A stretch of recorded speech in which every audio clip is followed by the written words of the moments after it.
the Tudors Dynasty Podcast. So, hello and welcome back to the show. I'm your host, Dr. Emma, and today I'm joined by Michael Ohajuru from Who's a John Blank Projects. I know Michael personally. We've shared some coffees at the British Library, and I always have very insightful conversations with him. So I wanted to bring him as a guest to the Tudors Dynasty podcast. Hello, Michael. How are you?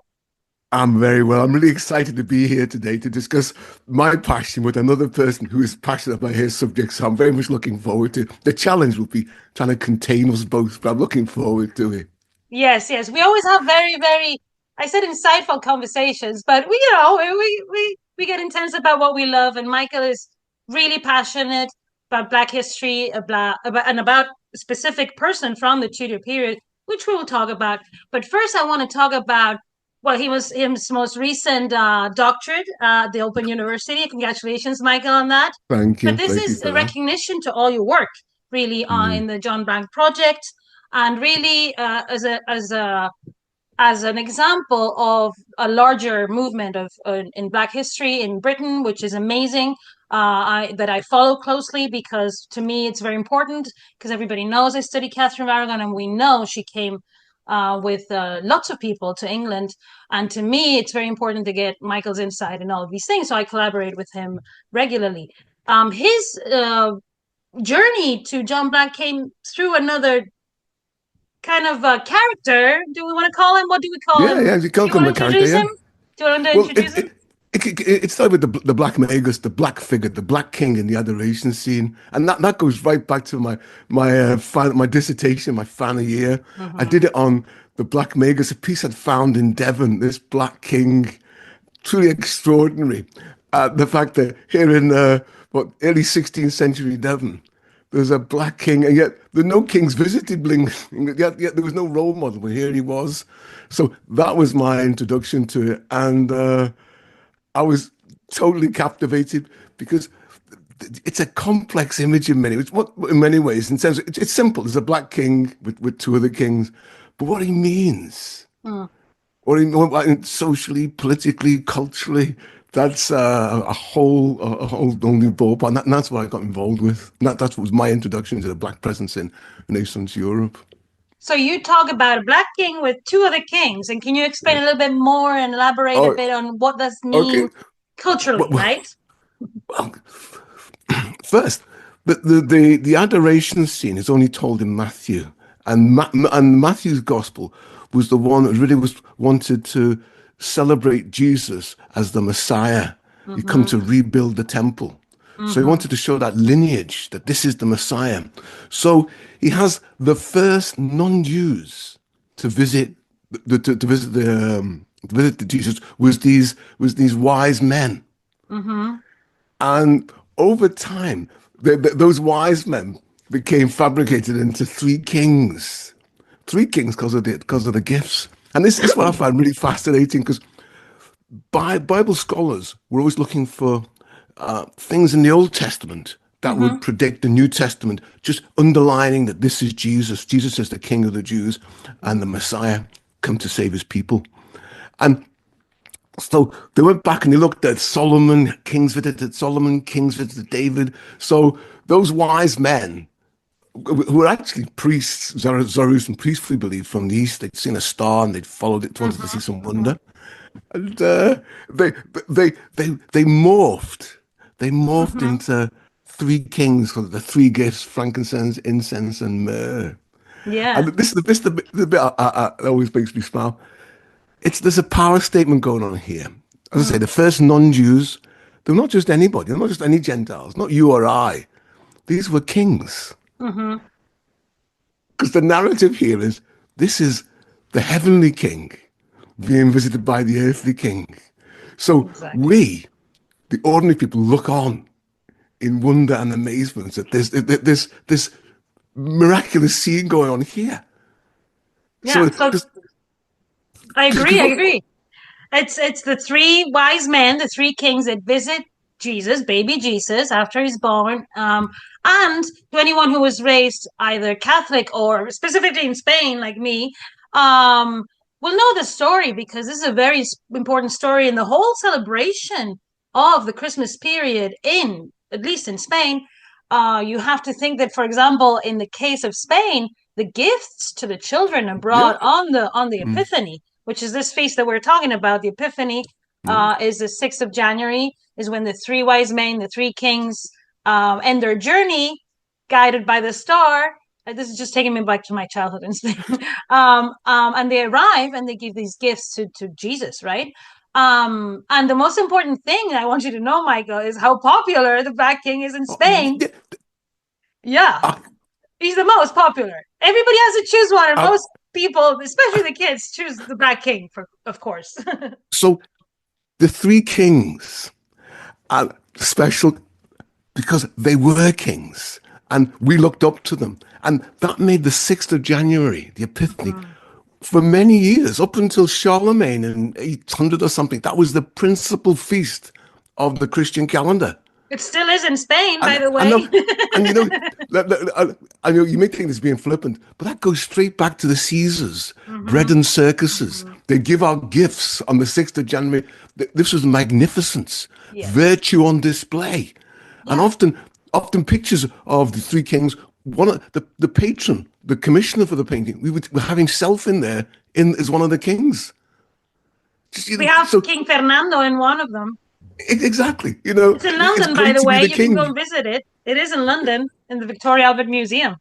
I will check that out. I will check that. And for me, I find it on the one hand just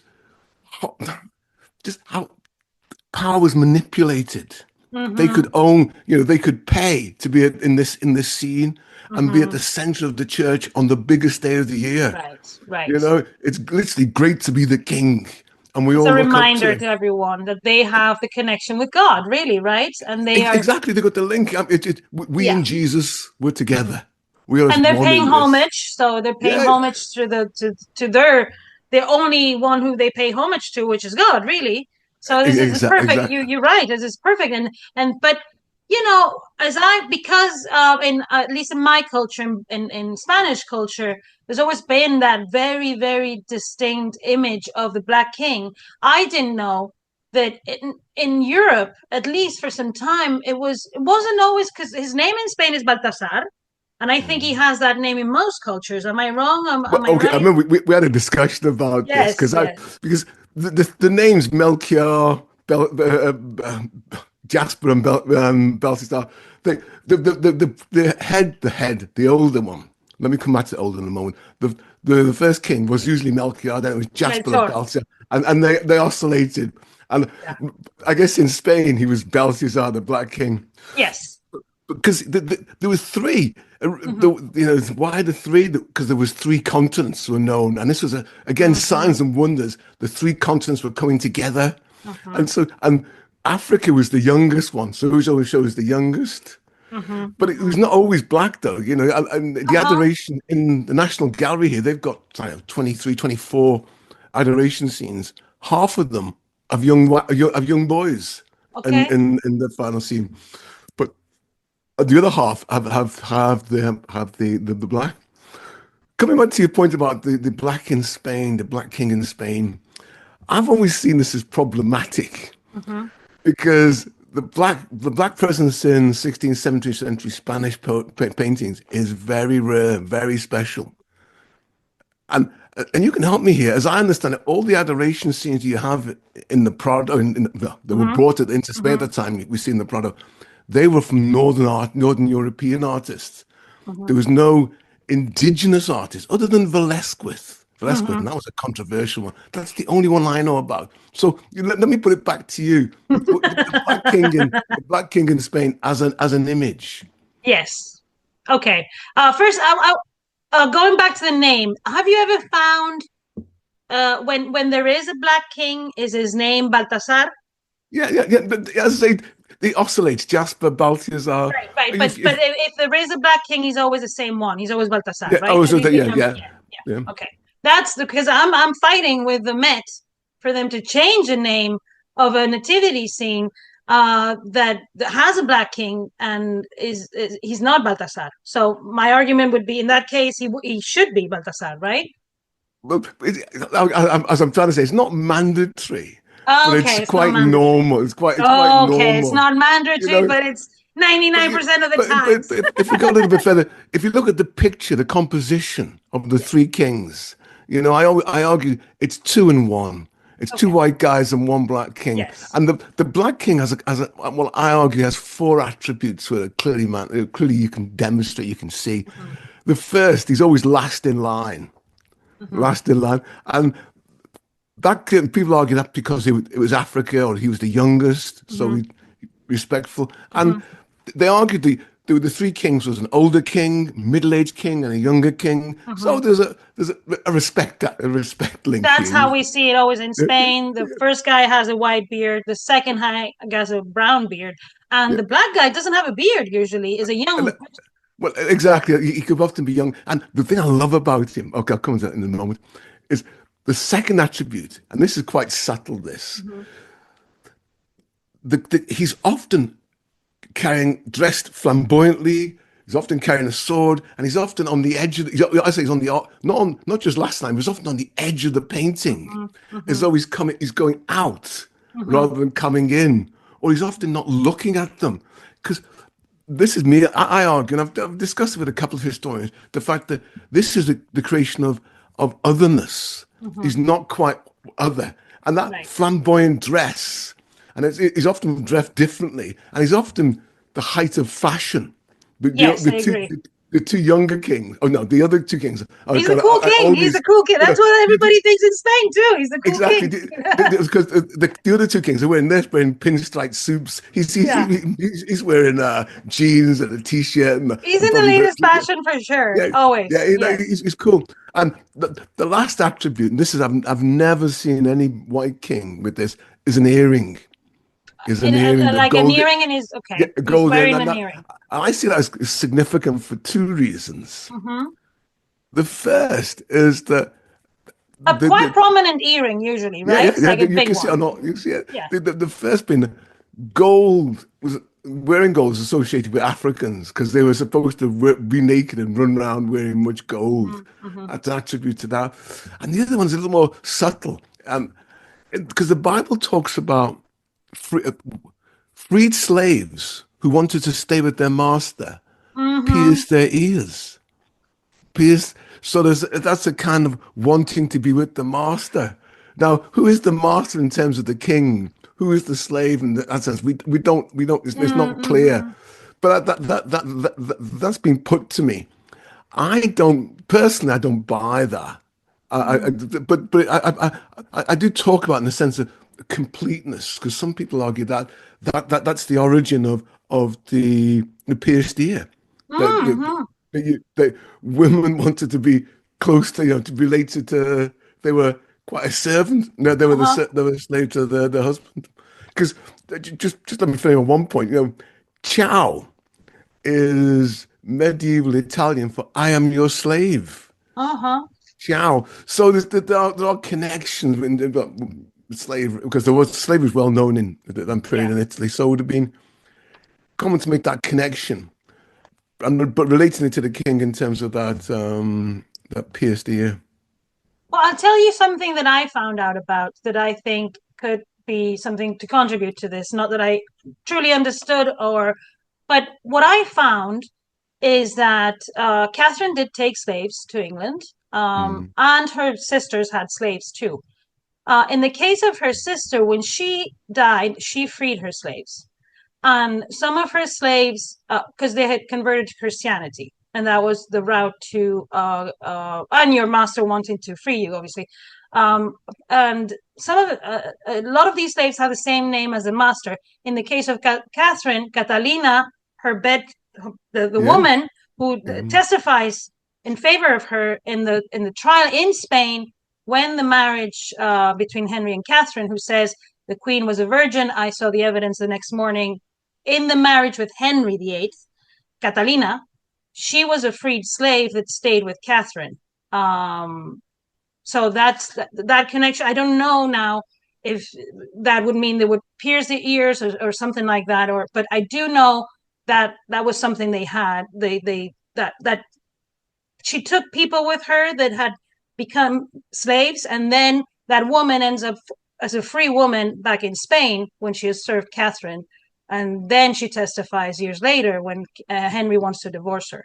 So that's the famous woman. She was in The Spanish Princess and other TV shows, and that Catalina, her bed woman, that was such an important person. On the other side, I did want to answer you. I don't want to I do want to answer about what you said about the Prado Museum, Spanish art. You mentioned Velázquez. Velázquez is probably the first great painter, a Spanish great painter. Before that, the artists that work for the Spanish are Flemish or Italians. So that's the reason why you will not see, there's just not great Spanish painters. Think about Antonis More, think about Titian, and all the people who worked for the Spanish kings, starting with Isabel, Catholic, Catherine's mother, were Flemish. They weren't Spanish. In the case of Isabel, she hires two people from Flanders. Well, one trained and one from Flanders, presumably because they call him John from Flanders, right? And these people do paint, and there is at the time other artists that do paint adoration scenes that you were talking about with Black artists. If it's more prominent or not, and that in other places in Europe, I haven't studied this. As you know, I am very interested in this, but I don't know. The artists in Spain in the 16th century are not from Spain. That's what I'm trying to say. The majority are Flemish or Italians, right? And we have to think about other arts, not just paintings, sculpture. There are adoration scenes sculpted that have Black kings. So I think the Prado has to do a little. Oh, Michael, the Prado's new catalog, the new plan. They have a Black Magus on their front now. Wow! Which one? Is it not the young man Surratt one? I know that I grabbed one for you to bring over to England when I come over. I should have brought it, but which one is it? I don't know. We'll have to put it in the show notes. Please don't. I'd love to see that. Yeah, I would like to believe it's the young man Surratt, because that was one of the first Black kings when he copied his master Van Weyden. He took his white young king, and made him Black. That's him. That's him. And he's classic. He's on the edge of the painting. He's dressed differently. He's got the sword, looking flamboyant, a bit narcissistic. The green and gold look good on him too. It's really, and it's a case of often the artists go overboard, quite flamboyant, extravagant in the way he's dressed and looked. You get that sense of difference and otherness. Because I don't believe there was such a thing as racism in this period, in terms of racism, the power association. It was more difference, in terms of otherness, stranger. And religion was, I think, more of a case in that time. Religion was more of a case. So if you were Muslim, for example, that was a problem. Exactly. And these people, these kings, they were not Christian, not Muslim. They were right. It's not clear what they are, but they're not Christian. That was the big, that was the big thing for the Catholic Church, that we could say the first. And I think it's only recently that they've forgiven the Jews for not recognizing Jesus, because the shepherds came. They saw the signs and wonders, the stars, but they didn't see Jesus. They didn't see the King of the Jews that the king saw. So you got that sharp contrast in terms of the Jews reject him, don't acknowledge him, whereas the non-Jews, and these were wise men, and they're a metaphor for the Christian soul seeking redemption, God, and understanding. And it's there in a king, and he's showing the way. And so you can see how. And he's a king of the world, really, because he's got all the kingdoms, exactly. all the territories under his rule, because the kings have paid homage to the King of Kings. And I must get. It's only recently the Catholic Church has actually forgiven the Jews for not recognizing them, because they damned or cursed them for not rejecting him. They didn't, but I understand they have forgiven. I must note to self, must check the date on that. Yes, the Catholic Church should ask for say sorry for many things. So I'm glad they did that. At the time, especially because this coincides with the first trips to America, there's a big debate in Spain whether people can be enslaved or not. And it's not according to their colors, according to their religion. And what is settled in the University of Salamanca and the people who advise Isabel and Fernando is, if they have not heard the gospel, they're innocent, you can't enslave them. If they have heard the gospel and they haven't believed it and they're not Catholics, then they can be enslaved. That was their argument. And yet the nonsense of them preaching them. They were talking in Spanish to Indians who couldn't speak Spanish. Right, exactly. They'd heard the word of God. You're now a Christian. That was all. That was yes, really, that really was the main goal of the. So I know about this because I did a master's in Spanish Empire, and that was the goal. The goal was to make everyone a Catholic and everyone a Christian. So it was, in those terms, race wasn't an issue. That doesn't matter what race you were going to become a Catholic, or were going to be in trouble. You know what I mean? That's how they view it. But they did make a difference between the people who had rejected the gospel, like the Jews or the Muslims, and the people who had not heard the gospel, like the people in America. And then they just were, they were awful because abuse was in both sides. I mean, the Catholics, the Protestant world was very abusive to the Catholics too. It was just a brutal time in terms of religion. Religion just did such damage in the 16th century, I think. But on the other hand, I like to focus on the good things of religion, and the Black figure, I think, at least in Spanish culture, is Baltasar is a source of happiness for the kids, basically. Really? Because they're getting sweets. Because I was in Granada a couple of years ago on the 6th of January in the rain.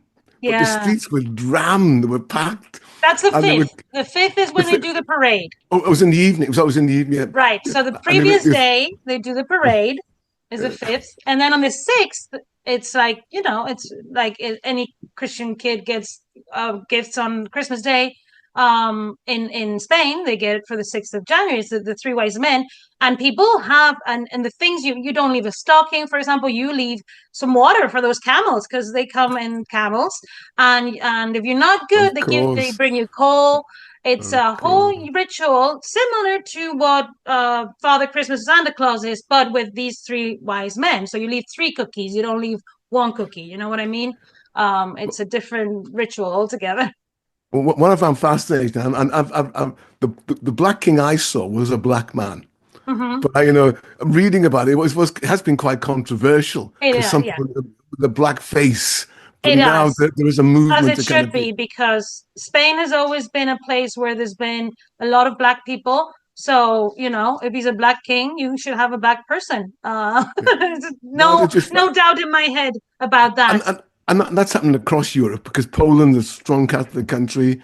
In Germany is not quite up to date, but they're getting there in terms of having a black king rather than just someone. I mean, it's so odd when it's not someone who, like any other thing that is supposed to represent something cultural, and you're like, well, get it right, people. And in Spain is such a big part of our life, and then it extends the Christmas period obviously until the 6th. So in Spain, New Year's Day and the 6th of January is also a time to get back with your family, have a meal together.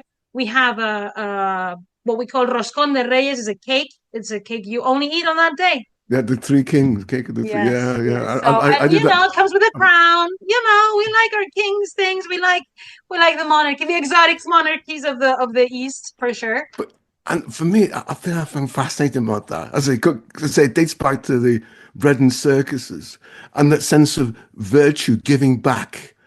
Big men, important men, kings, nobles, the most important elites. Kings, exactly. Part of the position, you have to give back to the community. That's how you maintain your position. When you fail to give, then there's a problem. The people rise up against you. And what's happening around the world, that's what's I find fascinating. If you look at the movement to the right, and you got these almost dictator people in charge, they have no sense of virtue and magnificence. They don't seem to be benevolent to the people. Yes, this idea, part of the Machiavellian prince was that sense of virtue, civic duty. Yeah, I don't. like the people who rule us have to be the best of us, have to be the Yeah, most virtuous. So yes, I agree that exactly. yes, We seem to have lost that we because have a it's all change about. in paradigm. Yes, I think Yeah, as a society we value other things now more maybe than these things.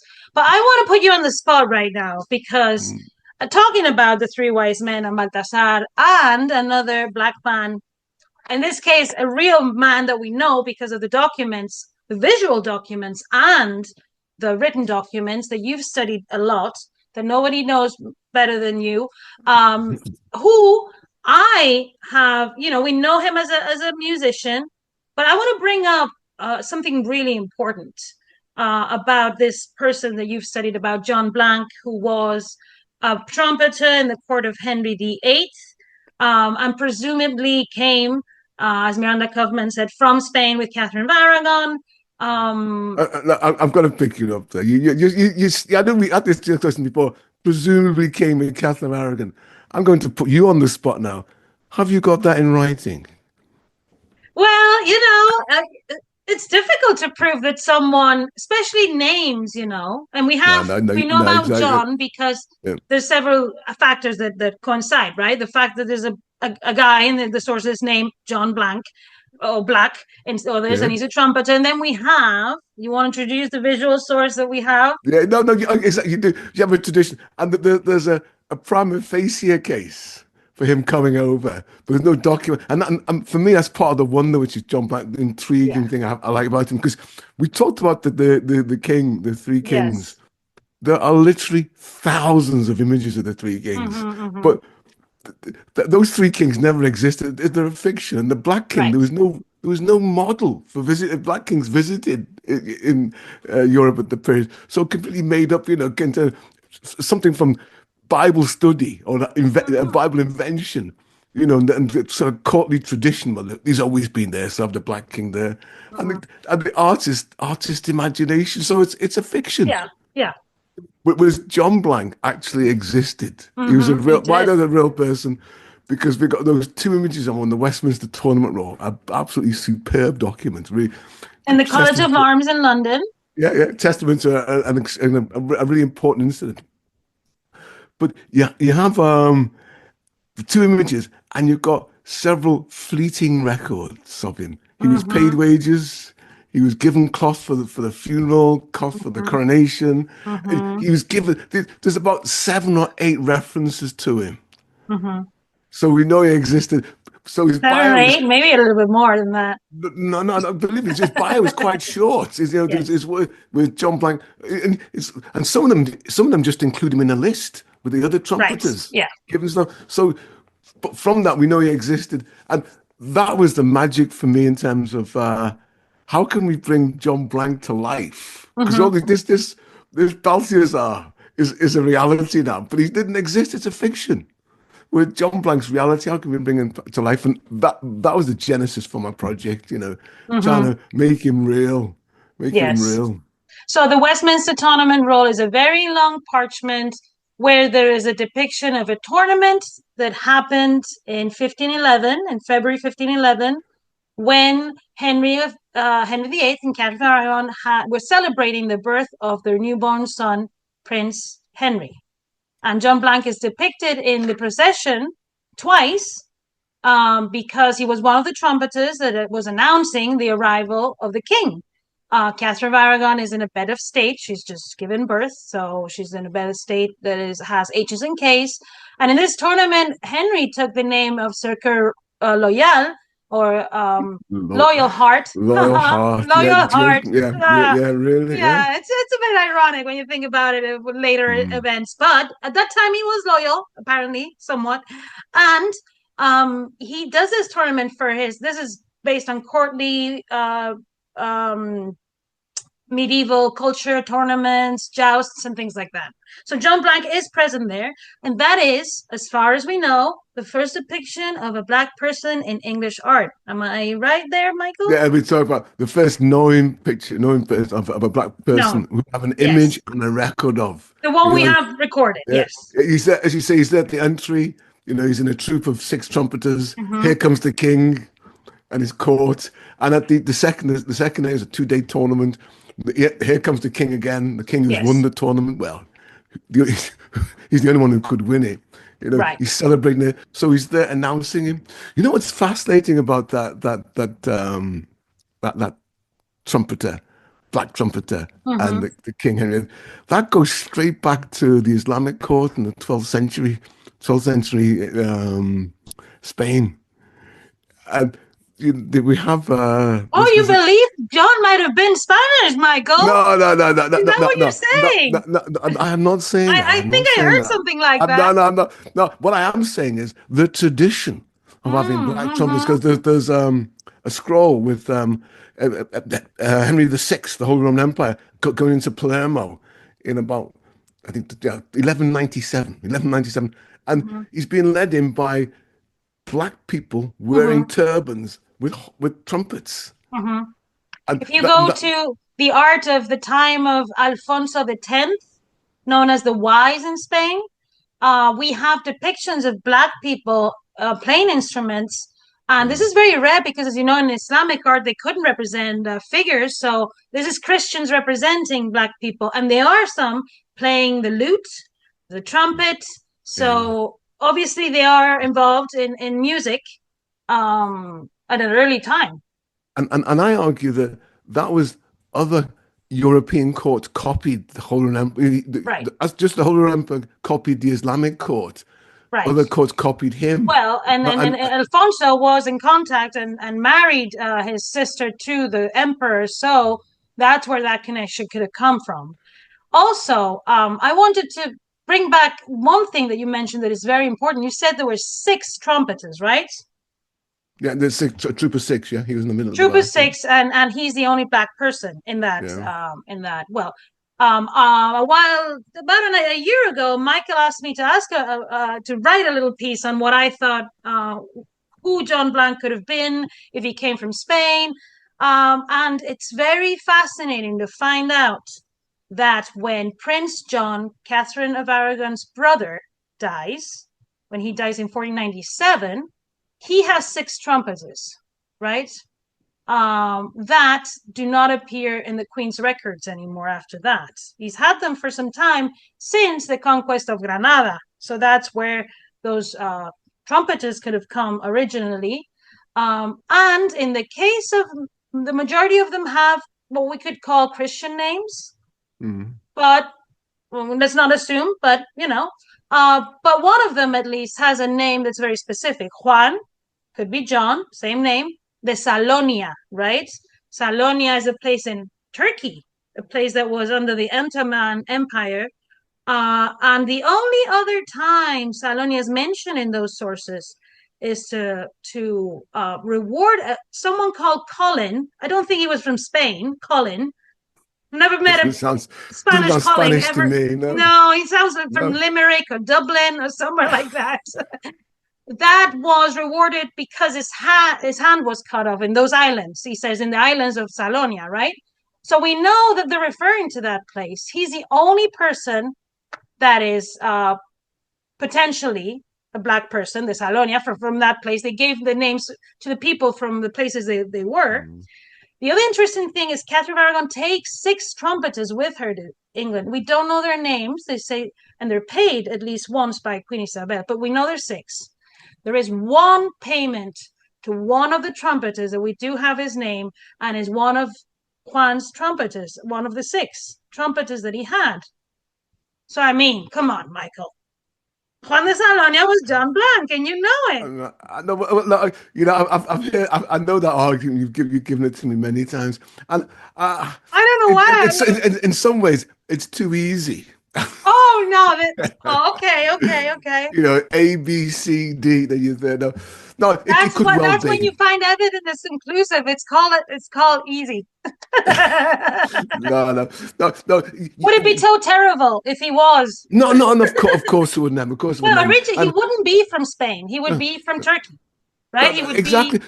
Wouldn't be that was Spanish. perfectly possible because there were musicians from all over Europe in the courts. Exactly. He could have been someone in the court, on the Granada court. They moved Of around. course, of the They moved Nasri, around. yes, Yeah. and they would have been like, "Oh, you guys are good at playing the trumpets. Come with Yeah. me." Right? So, Exactly. yeah, why Exactly. not? Exactly. But Because at after least we know that that's a very good lead. It makes sense. There were other black people with her. We know that. Thomas More mentions the black oh, people with he her. makes that derisory statement about Terrible, terrible comment, but that these means they were pygmies. there. Yeah. Yes, Yeah. he does mention they were there with her, and we do find it in the sources in Spain. We do find mentions to people that have been purchased for Catherine, so slaves. And we know that, and we know about Catalina. We know about other Yes, black people you that were mentioned it. with Yeah. her. Yeah. So this is the most likely explanation, Michael. You have to agree with me, I think. Well, I have to say, because my passion is really the Italy, and Italy, I've been very much involved. They've had black trumpeters there, Okay. and it makes perfect. That could well have been one of the possibilities. And Right, there was black right. trumpeters in German courts. You know, Yes. In the court of Francis the First, yeah, a the Morris, trumpeter, black trumpeter. in fact, the 1520 Field of Cloth of Gold, there's a tapestry there with Mm-hmm. the black trumpet in. Now, this is where I get. Well, I was going to say get like an anorak. You probably, I guess, an anorak. That means an obsessive specialist in terms of 1520. Well, that could be John Blanc, but let me explain because he disappears from the court records from 1512. That's the Mm-hmm. last statement, and then the next time we see the listing the trumpeters, which is in 1520, he's not listed. So he disappears sometimes in 1512 and 1520. So that French John Blanc could well, that black trumpeter could well be John Blanc. So it begs the question: how did he get there? Is this Henry trying to be, trying to be mates with Francis I and gifting But him wait as a trumpeter? minute, Michael. You said Henry? He wasn't Henry's trumpeter. He was Catherine's trumpeter. Oh, no, hang on a sec. No, okay, no. Was he sent as a spy by Catherine? Could be. I'm going to be respectful now. I'm trying to stay respectful. In the Westminster tournament roll, it shows Henry's court. All the Henry and gentlemen's. Catherine's court. Henry and Catherine's court. H's and K's on the bed of Okay, state. okay. But she had her own. She had her own household. She did.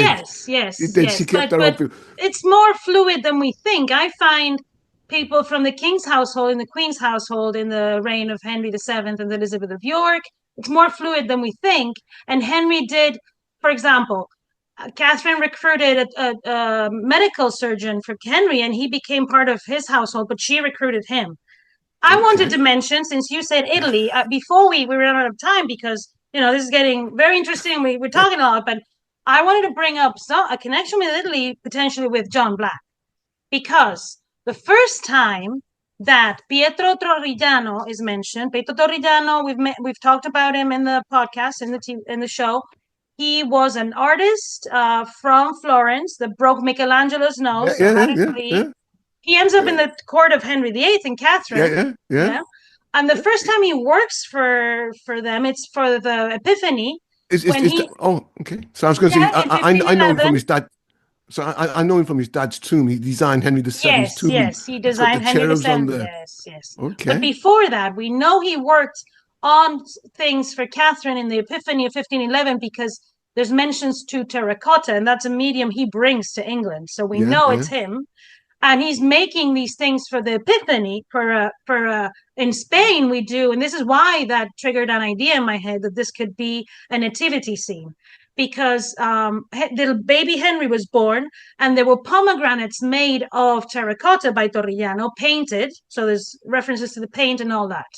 Okay, that's one thing. This is just weeks before the tournament, the Westminster tournament roll happens, the tournament. This is the same time. Epiphany's on the 6th of January, and the tournament is in February, right? February the Michael 11th. is On the already 11th looking of at February. me like he's not going to believe what I'm going to And say. no. I'm on the edge. I'm on the edge here. I'm ready to jump and say no. Okay. Go on, God. Fast forward to Henry VIII's inventory when he dies. When Henry VIII dies, all the stuff he has is his. Okay, it's his. But it all has different ways of arriving to his collection, right? In the case of his terracotta pieces, there are several women depicted in those terracotta pieces. But then there's another piece, a very important piece, and it says Baltasar, made in black touchstone, right? So I think those, because Margaret of Austria, who sent Torrellano, became Prince Henry's godmother, she could have been the one to send Torrellano to make those pomegranates and to make those clay statues that Henry VIII had, because they're all mostly women. Mm-hmm. Potentially, he could have carved that Baltasar too, because he was a Renaissance artist. He did many things. He carved the tombs of bronze of Henry VII, and so I am very interested. And this was all in Whitehall with the pictures that Henry VIII had, with the relatives of Catherine of Aragon. This is why I've studied these. And the women depicted in these terracotta busts are, some of them are described having the fashion of Flanders. So could have been. We know that Torrellano worked on a statue and a bust of Mary Rose Tudor when she was. This is why the connection with Margaret of Austria when she was going to marry Charles of Habsburg. We have to think, Michael, that Charles V comes to England several times. John Blanc could have left with him. Oh, no, yeah, because Henry applied to be the Royal Empire because it was an electorate. And I found John Blanc captain of the Navy. Oh, no, I know you did that. What do you think of that? I know, I'm challenged, but John Blanc was quite a common name across Europe at that time. Oh, now it's a common name. No. Torrellano is a soldier too. Torrellano's not just an artist. He's not just a sculptor. He's a soldier. So John Blanc could have been a soldier too, potentially. No, he could well have been that, but he was. I'm going to say I would like to believe, but he was a trumpeter, and trumpets were heralds. They were not quite ambassadors, but they took messages from court to court. Rather than, I didn't see him. I didn't see him as a soldier, but certainly as a messenger for the king. A spy for Catherine. Yeah, that's what I like to think. He could well have been. So it's all possibilities, and for me, that idea of possibilities, your imagination, thinking freer, because the things that you and I are doing now. I just realized something. Can I just say it? So his name is John. I said that John was Catherine's brother, who had those 6 trumpeters. Same name. Just saying. Okay, but I think the one of the works that I respect you for and admire you for is that you're opening up Catherine to British or English historians. Thank you, Michael. And you do with such enthusiasm and passion. You're opening their imagination to the possibilities, and also to women in Henry's court and how they work. So these are. I want to say people from abroad, which is very important in England. Foreigners, I know. God, very important in England to mingle with the foreigners. These immigrants. But it's great, you're opening people's minds and imagining the possibilities. And that's something I think is really important in terms of history, in terms of, because there's much we don't know about the people below. The people lived in the cottages opposed to live in the castles. Yeah. We know that the castle people, it's the cottage people I'm really intrigued. People like John Blanc or Catalina. Mm-hmm. He was high-ranking officer. I mean, I always wonder how a party would have been like with John.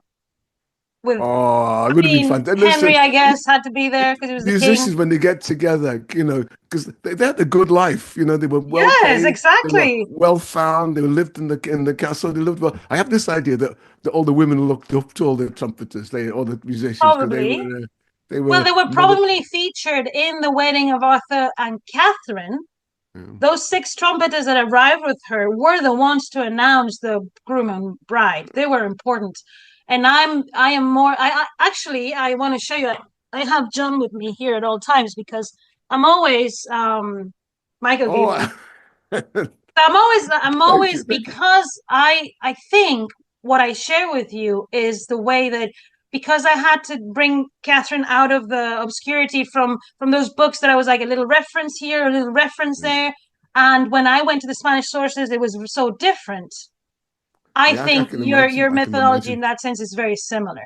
So I applaud your... But you've got much more documents to go on, particularly Spanish documents, where what I have to go on is the imagination of historians who know a little bit about one aspect of the trumpeter's life or the black trumpeter's life or the court, and they can bring John Blanc into that. They can imagine him. So I work with historians, yourself included. You've done a piece for the for the project where we get artists and historians to reimagine John Blanc, what we know about him. And okay, here's the advert now. You're probably gonna shut me down now, but I'm talking about. No, I want to ask you what's next for the job. I mean, I'm part of it. I want to know what's next. Exactly. What's coming? Well, the project there's about 115 contributions. I know, about it's amazing. 35 historians. They've written pieces about where he come from, why is the only one allowed to wear a turban, where did that name come? Possibly Islamic tradition. Exactly. There's lots of things we can discuss about him and conject in terms of let our imagination think more, because that'll help us understand our history better and be a bit open-minded. To your point about there are documents in Spain about Catherine of Aragon which people didn't know about. And not just John Blanc, and we should Juan de Salonia potentially from Turkey, not from Spain. Had a stint in Spain for some reason, probably. But not just him, Catalina, the women, which is almost more difficult because John at least had a public, it was a public figure, it was a trumpeter. But someone like Catalina, who was so important, so crucial, and they're still getting wrong this, Michael. They're still getting this wrong about her life and what she testified and didn't testify. So it's very important because, especially for, imagine that, the person who was closest to Catherine, this is how we have to change our view about who Catherine really was. If that was the person who was closest to her, the person who would make her bed, who would assist her in bed, that was her closest confidant. This is, there's nothing more sacred to a queen in waiting than what happens in her bedroom, obviously. So they must have had a very deep connection. And I can't wait to know a lot more and to clarify the things, because she was a defender of Catherine and her side of the story, even though she knew she lived in the north of Spain. There were English boats coming all the time. She knew there could be repercussions for her for doing that. She still did it.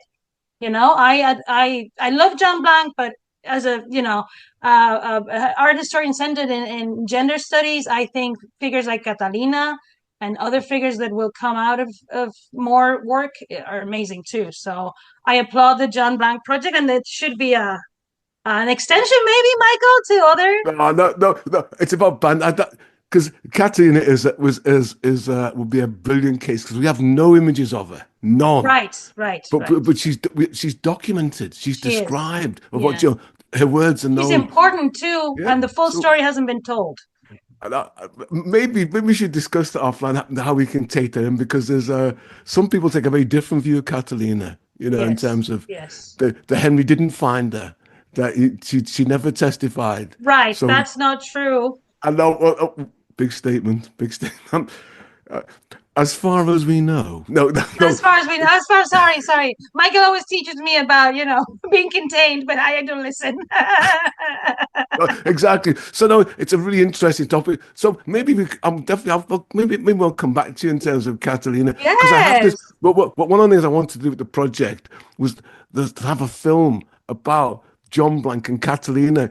I have this idea: two households. He's in Henry's household. She's in and she's behind the scenes. She's never seen. Well, but the behind the scenes in this case are the most important place in many ways and respects. And she knows that secret, and they go off as lovers. And there's, he knows the secrets. And you've got the Holy Roman Emperor, Charles V, and then you got the Pope looking for her. Well, it's not Charles V. Charles V sends an order to his wife. It's the Empress who's looking for Catalina. Michael, let's get it straight. It's the ladies. I get. Well, to defend Catherine. As far as I know, it was the Emperor. But you can say no because they were related, weren't they? Because wasn't he? Because wasn't it that they were all related? Yes, someone on the Habsburg. Yeah. So Charles is not Charles. The problem with Charles is he's a Holy Roman Emperor and also King of Spain. So he's abroad a lot. So his wife is regent in Spain. When this whole Henry VIII and Catherine Aragon and Boleyn thing breaks out, he's not in Spain. So he sends orders to his wife, who's a regent, and says, "Hey, Isabel, she's Catherine's niece too, because they're all related. She's hey." I need you to look for the bull, for this, for that, and I need you to find the people that went with Catherine, and I need you to make them testify. So they do a parallel trial, just like the Blackfriars trial that, very few people have, Giles Tremlett wrote about this, but very few people have written about. There's a parallel trial in Spain, in Zaragoza, to Henry VIII, and they do find Catalina, and she testifies. Just saying, Michael. We should discuss that further because yes, we will. There are different views. I know. So I guess we'll have to come back and talk more about Catalina. But for now, I think that I know Michael is very busy and he's in a rush today. But he'll come back, I'm sure, after this. Maybe, I don't know. No, I'd love to talk about the Catalina's relationship with Henry VIII and John Blanc and that whole. There's a lot. I think that changed over the years, probably, because, like I always say, Catherine and Henry were very happy when they were married. Yeah. And she was a good queen. She was well. She was, and Catalina must have been thrilled because she had that position, which was amazing. Yeah. What happened with most of the servants that Catherine had, when the reward was to send them back home to get married. So my idea is that Catalina married someone from the north of Spain because those were the families that had economic ties to England. Well, the one he's supposed to have married the crossbow maker. Mm-hmm. I guess you're going to say he didn't marry the crossbow maker. Well, she did, but yes, he did marry a crossbow maker, but we don't know a lot of information about him. So we don't know if, So we'll definitely come back to you on that. Yes, we will. Because I think it's a really important subject. Because again, I love these people below stairs, the ordinary people. And they often have stories which are just as interesting and powerful.